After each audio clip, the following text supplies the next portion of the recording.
Open this gate right now or I'll have you taken in. Cynthia Reynolds, the HOA president of Silver Oak Estates, yelled, her voice slicing through the parched Arizona air like a lash.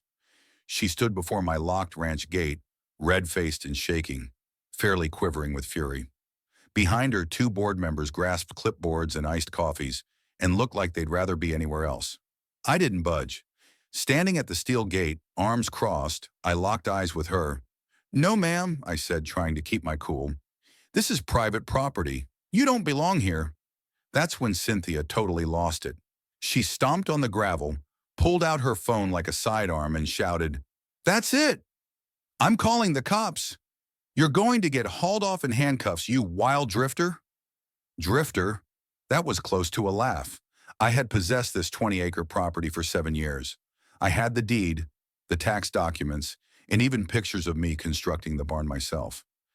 But to Cynthia, if it fell within her HOA's notional boundaries, it was hers to order around, even if my property was outside her control.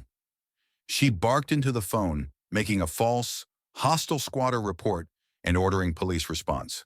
One of her minions backed down, humiliated, and then red and blue lights topped the hill. I felt sick. Was she serious? Was I to be hauled off my own property? I'm Ethan Caldwell, 42, retired firefighter living a quiet life on my Arizona ranch. 20 peaceful acres filled with horses, chickens, and the kind of silence only the desert gives you. At least it was peaceful until Cynthia Reynolds, the self-proclaimed Queen of Silver Oak, decided she ruled more than just her subdivision. In her late 50s, she sped around in a blinding white SUV and wore sunglasses straight out of a soap opera villain's playbook. Since she seized the HOA last fall, she'd marched around like the sheriff in a bad western. It all started 3 months ago. A builder built a road just behind my property from Silver Oak to the main highway. Overnight, the HOA joggers made my fence line their path. Dog walkers deposited presents by my front porch, and one child tore up my garden on a dirt bike. I posted no trespassing notices, put up security cameras, and welded a sturdy coated gate. But Cynthia? She didn't care. Instead, she slipped a letter into my mailbox asserting my property breached Silver Oak's beautification codes. Beautification? Lady, this is a working ranch, not a golf resort. I returned her a nice letter with a copy of my deed, establishing I was beyond her HOA's jurisdiction. Her response? "Your map's antiquated. Anticipate an inspection." And that inspection was what brought her pout to my gate. I was feeding goats early that morning when I heard gravel beneath tires. Cynthia marched up with her clipboard detail as if they owned the ground beneath my boots. I greeted them at the gate, wiping hands on my jeans. "Good morning, Mr. Caldwell," she drawled, smile laced with venom. "According to HOA Rule 14B, we're here to inspect." "I'm not in your HOA," I answered flat. Her eye flicked. "The widening of the road puts you within our jurisdiction." "Incorrect," I said, holding up my deed. She didn't even glance at it. "Open the gate, Ethan." "Not a chance." That's when she lost it, cops in her threat. As sirens blared, dust swirled, and Cynthia's wrath rattled the gate. A sheriff's SUV came to a halt. Out came Officer Martinez, a man I'd sold eggs to, and Sergeant Harper, a no-nonsense woman with her hand resting on her holster. Cynthia didn't hesitate. "Officers, this man is trespassing and not subjecting himself to inspection. I'm HOA president. I have jurisdiction." Harper glanced at me. "Name?" "Ethan Caldwell. I own this property." I handed her my ID and deed. As Harper examined my documents, Cynthia attempted to push past the gate. "I don't need permission." "One step further and I press charges," I threatened, clutching the gate. One of her clipboard carriers, flustered, backed up his car and crashed into my mailbox. "Everybody stop!" Martinez bellowed. Harper gave me back my papers and faced Cynthia. "Ma'am, you're asserting jurisdiction. Produce proof." Cynthia faltered.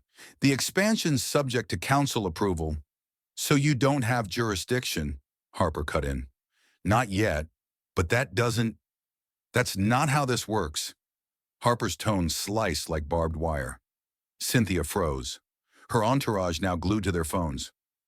"Mr. Caldwell," Martinez said. Your deed is solid. You're not part of Silver Oak. No expansion has been approved.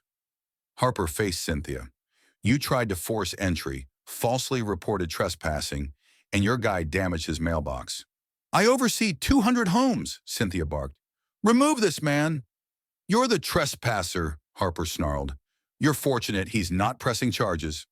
Defeated, Cynthia spun on one heel and tore off, tires squealing.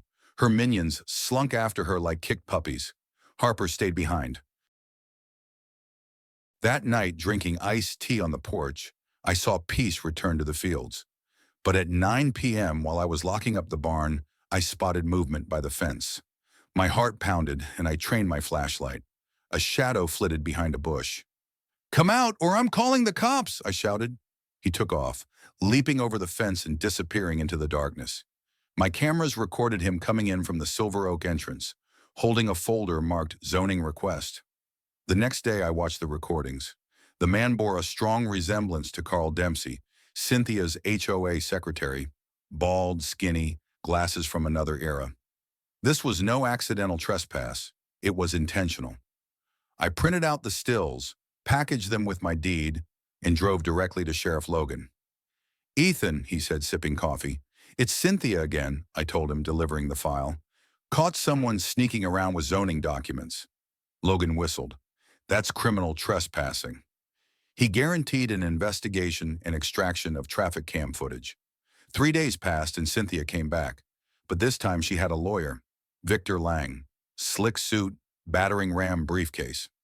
Mr. Caldwell, he began smoothly, Silver Oak is making a cease and desist for obstructing community right-of-way.